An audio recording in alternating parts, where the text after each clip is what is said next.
Hi, everybody. Welcome to another installment of the Brand Muse interview series. I'm Philip VanDusen, and Verhaal Brand Design is bringing you Don Childs. And Don Childs is an amazing guy. He's the Chief Creative Officer of Brandimage, which their flagship is located in Cincinnati. He's got over 25 years of experience in brand design and innovation. He's led cross-functional teams across a global network, and also has collaborated one-on-one with clients and ranging in size from scrappy startups to Fortune 500 companies. His client list includes Air France, 7-Eleven, Kellogg's, Yoplait, P&G, GlaxoSmithKline. I mean, it's a Fortune 100 group of clients. He's done brand identity, consumer packaged goods, retail experience, you name it. He's also won tons of awards, over 200 awards, including 2 Clios, and has been in print magazine, communication arts magazine, Graphis magazine. And with that, I welcome Don Childs. Welcome, Don. Wow. Thanks. Good to be here. Well, Don, I wanted to talk to you a little bit. A lot of my audience is, as I said before we kind of went live, creative professionals and also small business people and entrepreneurs. And I talk a lot about brand development and marketing for those sorts of folks. And one of the things I wanted to chat with you about, being the chief creative officer of a large agency that deals with very large clients, and you have been that for quite some time.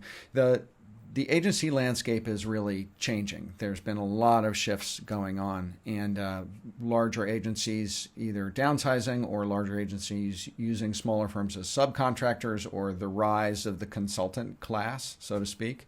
Could you talk to what you see in that world a little bit and how it's affecting both what you do and then also kind of what clients are able to get? Yeah.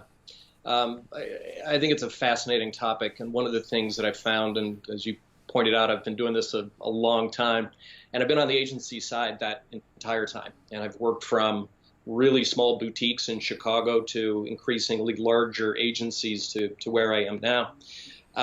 One of the things that I found in the evolution of the agency landscape and the relationship between agencies and clients is that middle is getting squeezed out.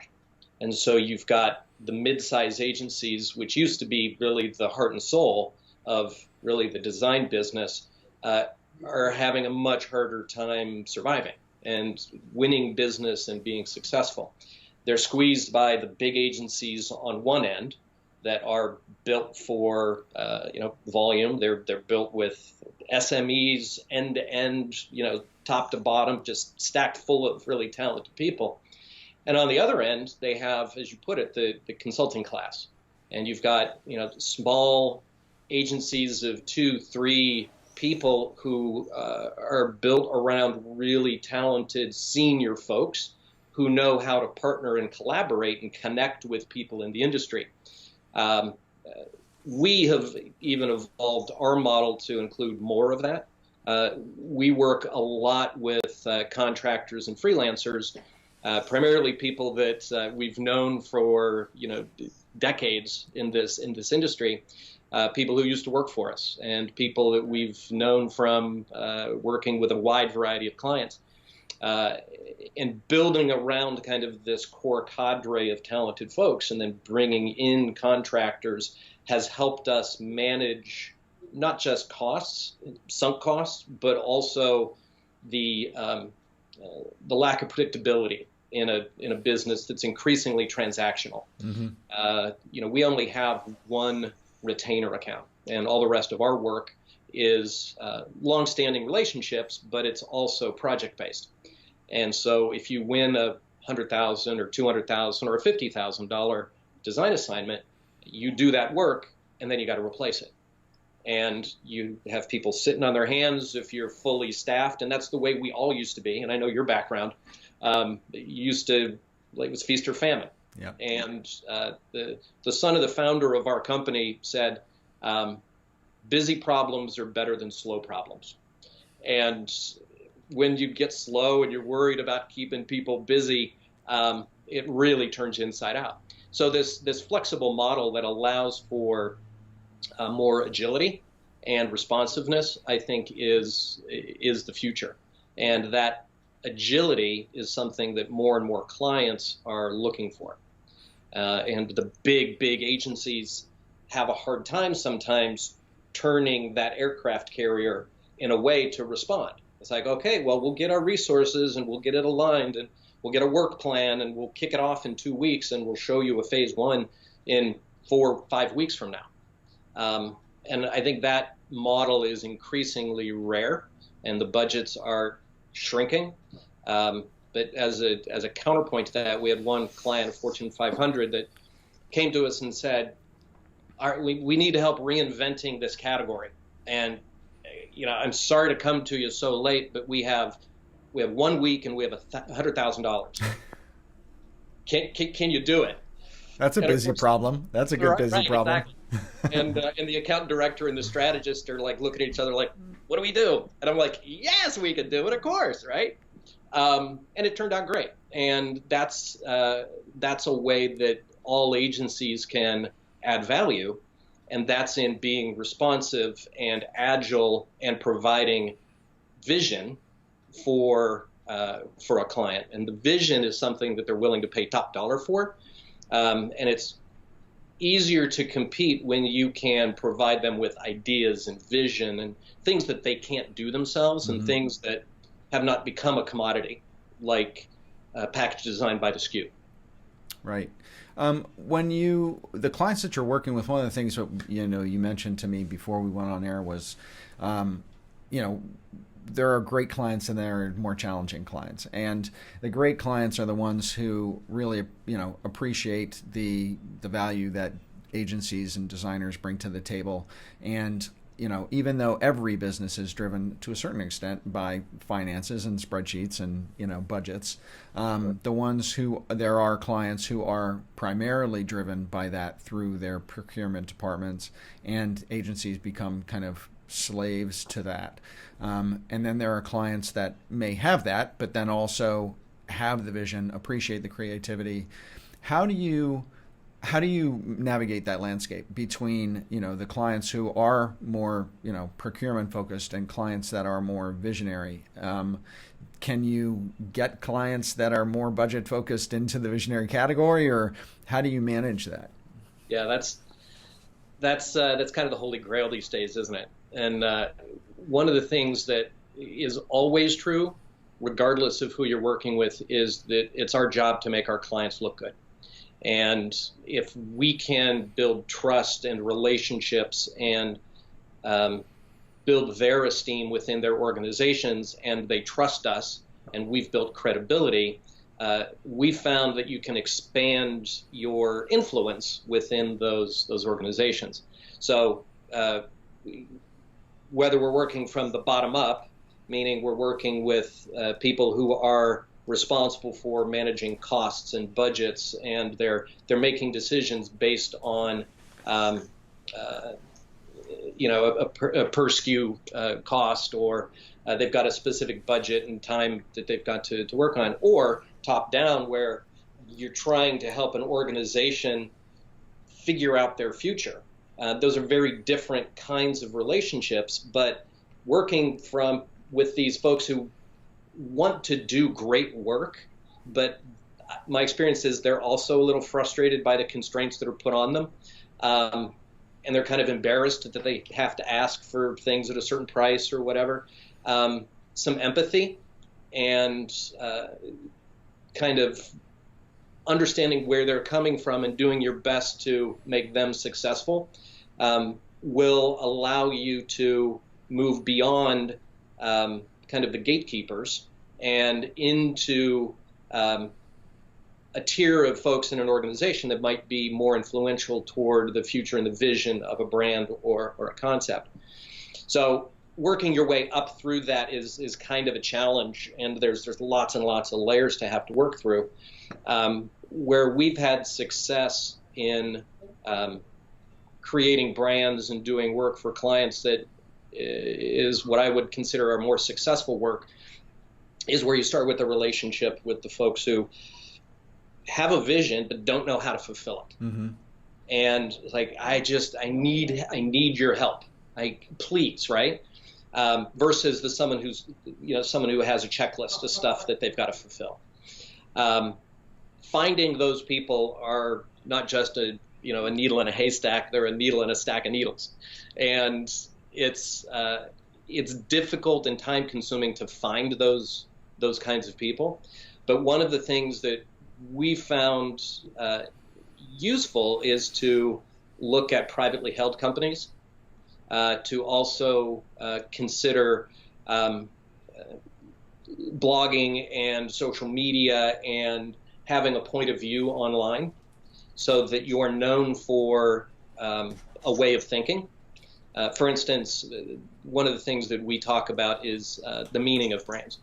And everything we do, and when I'm like, my personal brand is tied up in the Brandimage brand. And so if you were to look at LinkedIn and you see the kinds of things that I write or the things that I repost, it always connects to that core meaning.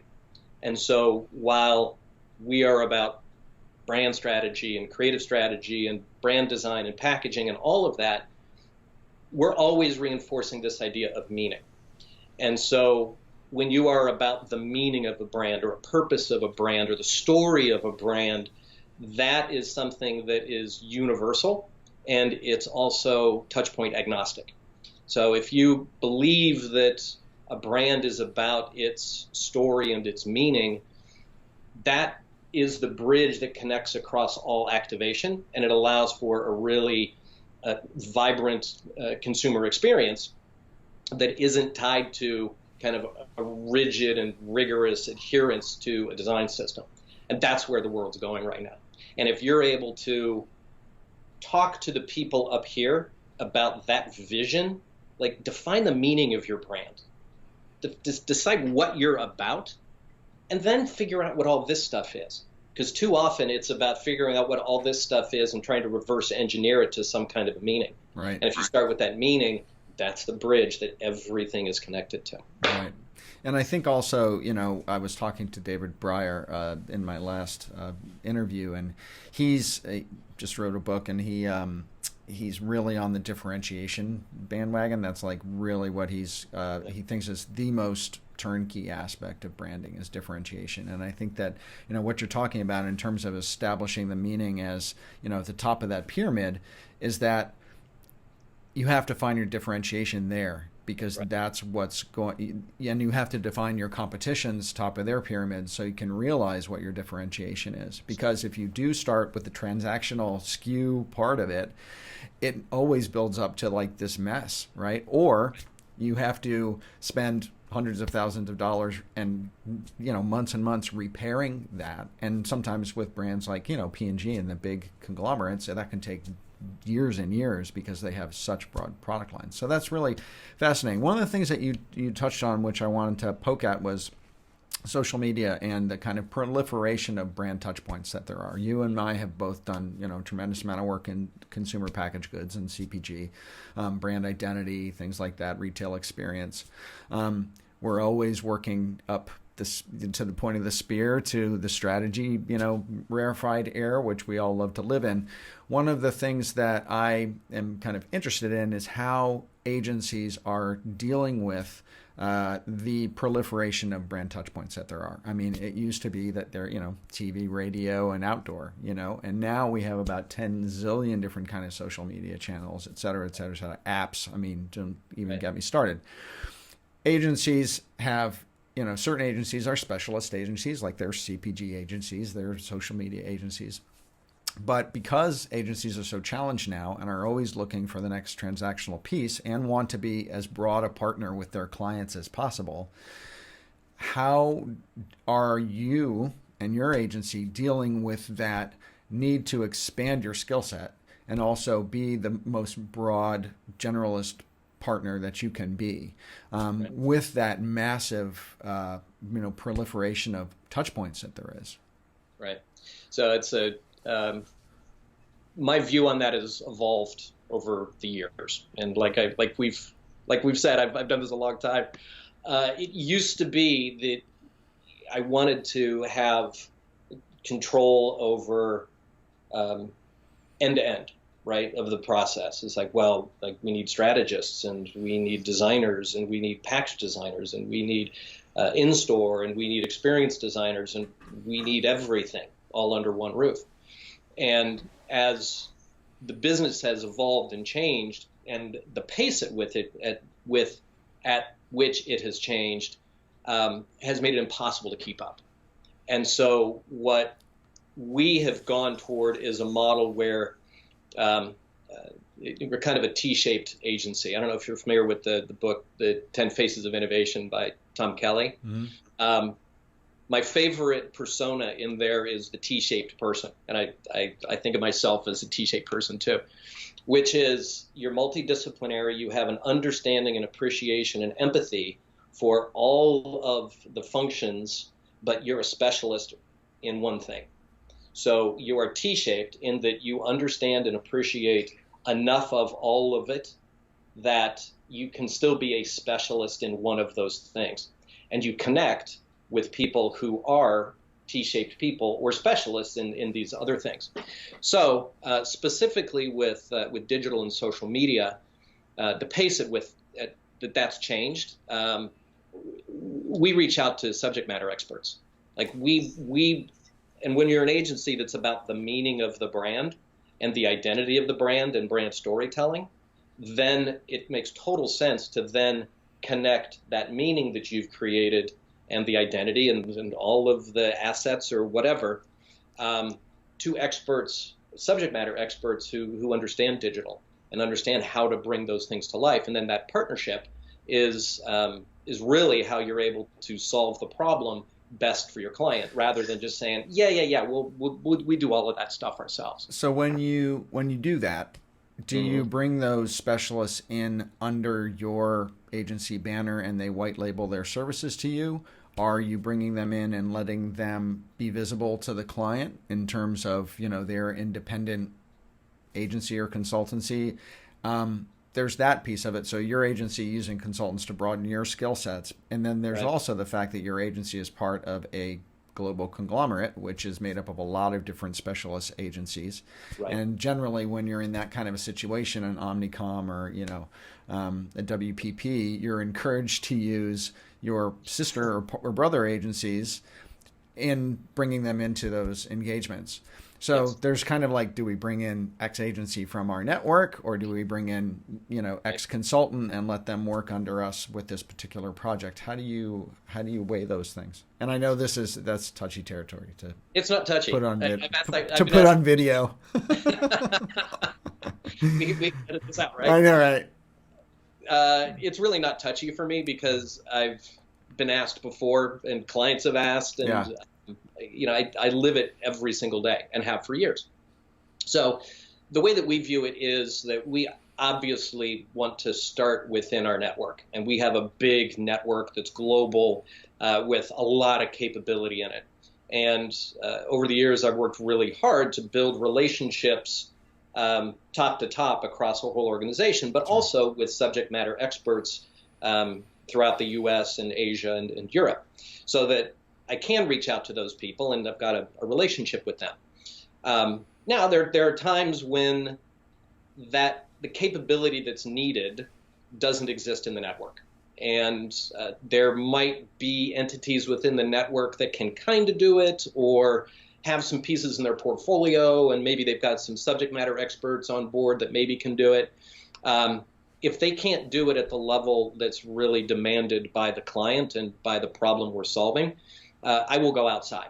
And that's an understanding that we have within our parent company, that you look first inside. Right. But if you can't solve it the right way for the client, you have to absolutely put the client first.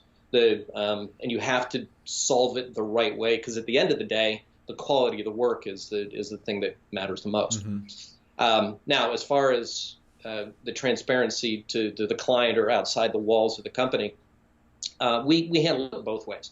And it depends on the situation, depends on the client, and it depends on the individuals that we're bringing in. We have a few contractors that we work with that used to work with us, and were a part of this company for a long period of time. I'm more comfortable, and they are more comfortable in a situation where they're a long-term contractor and they're part of our team. And so they may have a business card. But those are people that we know well and we trust and have the credibility to represent us well. Mm-hmm. When we are working with a subject matter expert, and I use the example of social media, we're very transparent about that in particular. Like, we want to get you the very best. And so here is this expert that we are bringing to you. And here, they will represent themselves. They will have their business cards. We are facilitating and managing the relationship, so it always will come through us because we're the shepherds of the brand and we're the keepers of the meaning. Does the revenue come through you? It comes through us. Okay. Right. And so the client is totally okay with that because they know how it works that way. Yeah. Now they do. I mean, I think it used to be a little more unusual, but I think now everyone's expecting it. Yeah, and I think things have changed so much that it's people don't even bat an eye, and particularly with the aging down of clients, they all kind of expected this kind of connected ecosystem. I think they also appreciate the honesty, because it used to be that there was a little bit of with the larger agencies, there was a little bit of the black box mentality. Like, we have the proprietary process and we have all these people that we're only going to show you our account people and our senior people. And, so there was like this level of, we don't want you to see what's behind the curtain. And I think that is parted for a large extent. And I think the other aspect of that is that a lot of agency people go to the client side. A lot of client side people go to the agency side. So it's like those secrets don't really exist anymore. Come on. Yeah. And so it's like, if you're honest, then that actually fosters a more honest working relationship. So I think that's part of it too. One of the things that you mentioned that I want to poke at a little bit is one of the reasons why I was talking to David Breyer was I'm always kind of amazed that branding agencies do such a crappy job of branding themselves. And I don't mean, I've been on the agency side and the client side, and I've been part of the crap, right? So I'm not pointing fingers. But particularly in the world of social media, inbound content marketing, the development of content as a mirror of your agency and as a way to become a thought leader and really demonstrate to the world what you're doing and are on the top of things. He has done an amazing job of doing that by developing writing books, writing articles, developing a video YouTube presence. How is your agency, you say you write articles for LinkedIn, but is your agency, how do you do your marketing for your agency? How are you addressing that in today's marketing ecosystem? Yeah. So I've been part of 3 rebrands of my company, and I led 2 of them. And those were the 2 least rewarding experiences of my professional career. I don't recommend doing it. It's hard to rebrand yourself again. Oh yeah, again and again and again, right? You're like, that guy's work is crap. We're going to redo that. It is a challenge, and what we have done as being part of the bigger organization, we're connected to SGK's corporate marketing, and so SGK's corporate marketing has a really nice infrastructure that we can plug into. And we work with that marketing team, and we are responsible for our own messages and our own content, but they're very helpful in helping us get all of that out. So, for instance, when there's a webinar series, and periodically someone will come to me and say, hey, we've got an opening for a webinar. Do you have a topic you'd like to cover? And so, of course, I'll say yes, and we'll put together a webinar, and it'll be promoted and sponsored by the corporate parent. On a more grassroots level, we don't do a lot of individual marketing for brand image. I wish we did. Part of it is just having the budget to do that. Just the budgets for marketing tend to come at the mothership level and less at the kind of individual agency level.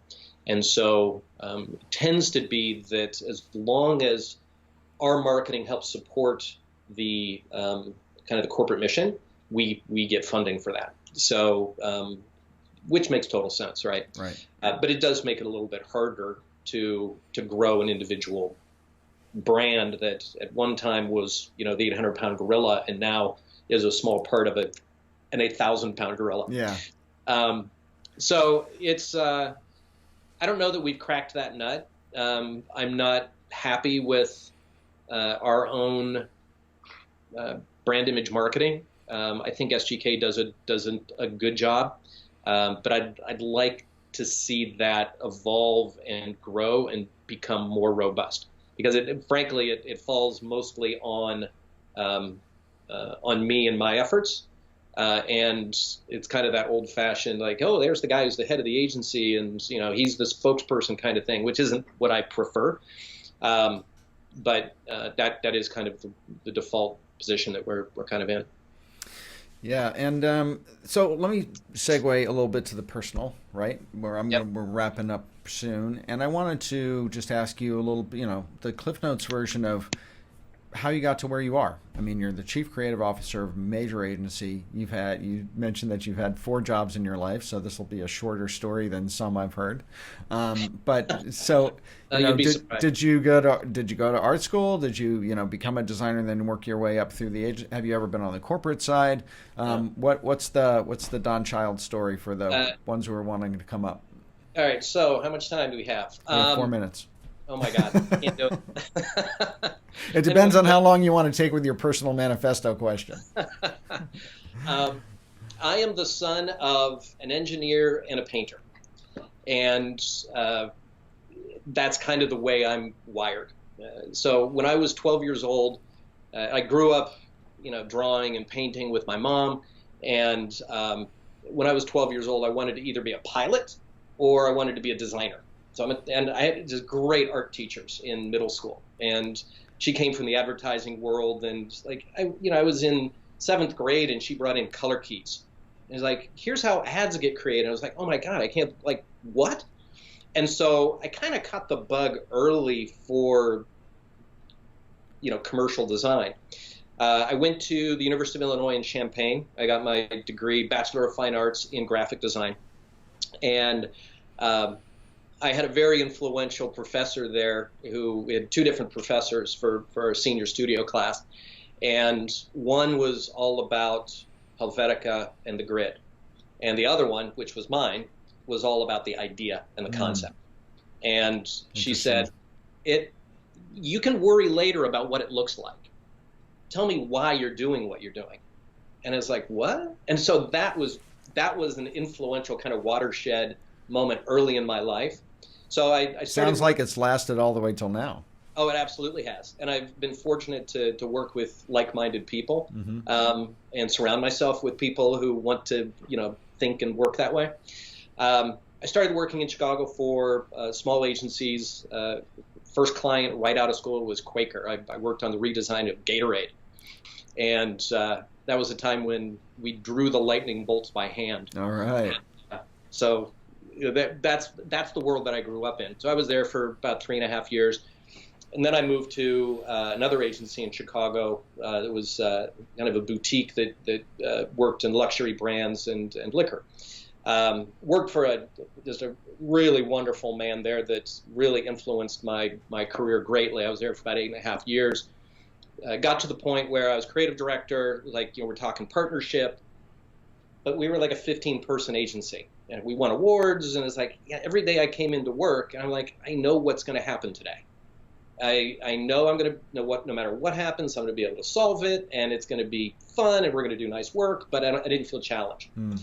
So right around that time, I was contacted by a big branding consultancy competitor, and they chased after me for about 3 months, and eventually I'm like, you know what, I need a bigger challenge. I need to learn something. I need to see if I can do this at the next level. So I joined that company. I moved to Cincinnati, for the position as the first head of creative in the Cincinnati office, which was kind of an interesting challenge in and of itself.